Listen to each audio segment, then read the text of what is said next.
কেউ যদি মনে করে যে ভাঙরে আসা বন্ধ করে দেবো, এখানে আসা বন্ধ করে দেবো, ওরে পাগল, আল্লাহর জমিনটা কি শুধু ভাঙর কেলিয়ে নাকি? হ্যাঁ, এই আল্লাহর জমিনটা কি শুধু ভাঙর কেলিয়ে? কিছু বলবেন? আচ্ছা, কি গো বলবেন তো, আল্লাহর জমিনটা কি ভাঙর কেলিয়ে?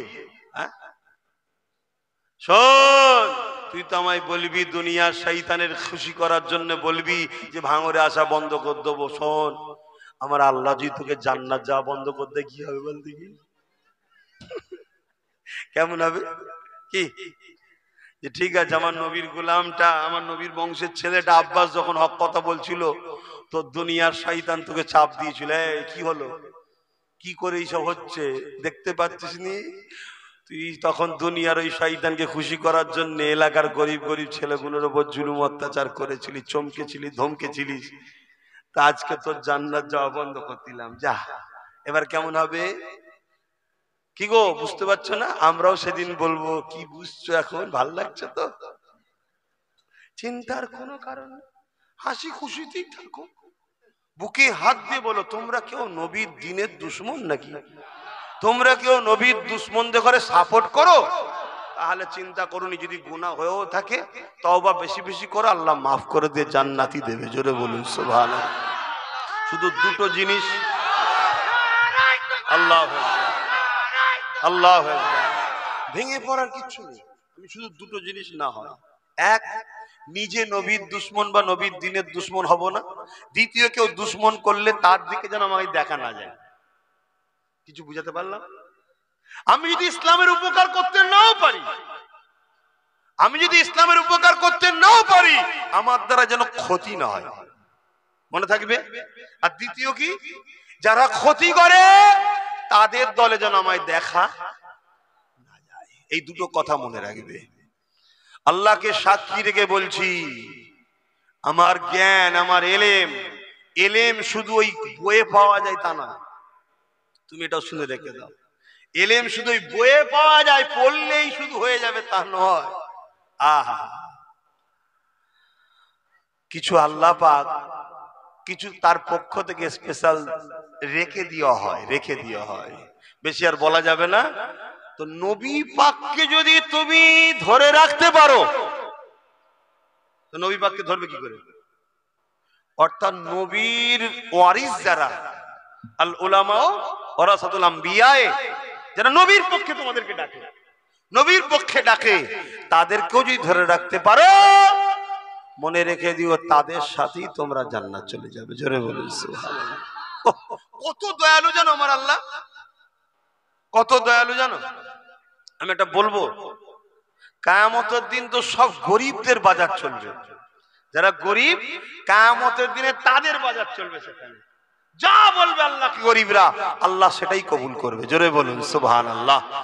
এমন কি ফারিস্তারা কিছু কিছু গরিবকে বলবে, তোমরা ওই দিকে যেও না, এই দিক থেকে জান্নাত চলে যাও। কেন? তোমরা যদি ওই দিকে যাও, ধরুন আমি একটা গরিব বান্দা করার পর আরো আমার তোমার উপর ঈমান মজবুত হয়েছে। কি ঈমান মজবুত হয়েছে? আল্লাহ নবী বলেছিল দাজ্জাল আসবে, তার কপালে লিখা যাবে কাফের, তুমি হলে সেই দাজ্জাল কাফের। আমার নবী বলেছে, আমার এমন উম্মত থাকবে যুবকরা তখন, তারা ডাইরেক্ট বলবে যে তোমার এই জিন্দা করাতে আমার ঈমান আরো পাকা হয়ে গেল নবীর হাদিসের উপরে, তুমি হলে সেই নবীর ভবিষ্যৎবাণী।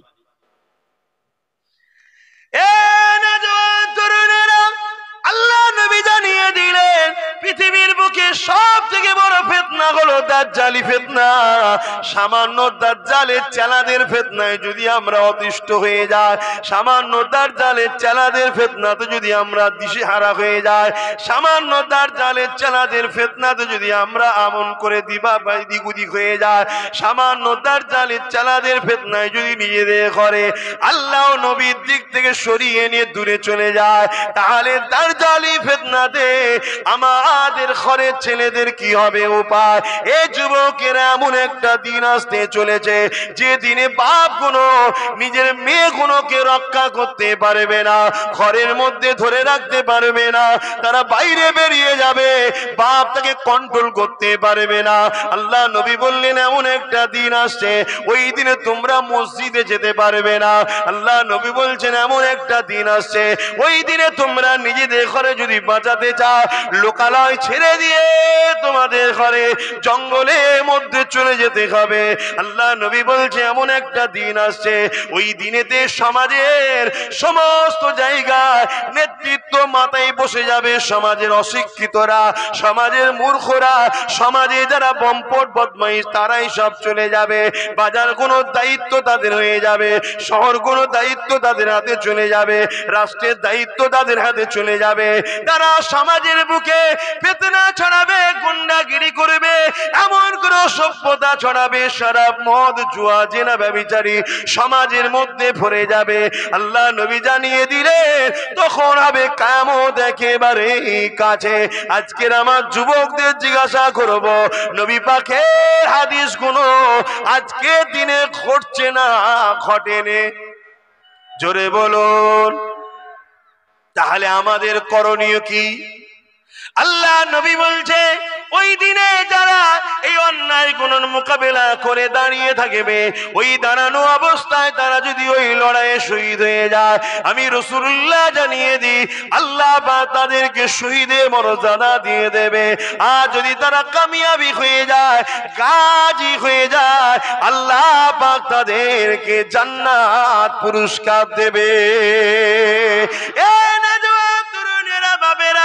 অবাক করা বিষয় হলো এটাই, এই পৃথিবীর জমিনে আজকে দিনে আমরা দেখছি নারীদের উপরে আবার নতুন করে জুলুম হতে লেগেছে, বিভিন্ন ভাবে জুলুম হতে লেগেছে, নারীগুলোকে আবার বেউজ্জতি করা হতে লেগেছে। এই আমাদের দায়িত্ব হবে রাসূল পাকের দ্বীন ইসলাম যে আদর্শ আমাদেরকে শিক্ষা দিয়েছে সেই কাজা বাস্তব সমাজে প্রতিষ্ঠিত করা, পরিচালনা করা, সেই কোন সমাজের কাছে বেশি বেশি করে প্রচার করা। এ নওজোয়ান তরুণেরা, পৃথিবীর জমিনে যারাই হকের পক্ষে ছিল তাদের উপরে যুগে যুগে অত্যাচার হয়েছে। তুমি আমি তো অনেক দূরের কথা, আল্লাহ পাক কোরআনে যাদের সম্বন্ধে বলেছে রাদিয়াল্লাহু আনহু ওয়া রাদু আন, আমি আল্লাহ যাদের উপরে রাজি, যারা আমার উপরে রাজি, তারা হলো সাহাবা। ওই সাহাবা হুজুরদের উপরে কেমন অত্যাচার হয়েছে জানো? তার থেকেও বড় বিষয়, জিনাকে সৃষ্টি না করলে কুল কায়নাত আল্লাহ বানাতেন না। সেই নবী পাকের উপরে কত অত্যাচার হয়েছে দেখো। আল্লাহ নবী নাই কথা বলার জন্য, আল্লাহ নবী সত্য কথা বলার জন্য, আল্লাহ নবী মানুষের পক্ষে দাঁড়াবার জন্য, আল্লাহ নবী গরিবদের ঘরে বাঁচাবার চেষ্টা করার জন্য, গরিবের হয়ে কথা বলার জন্য।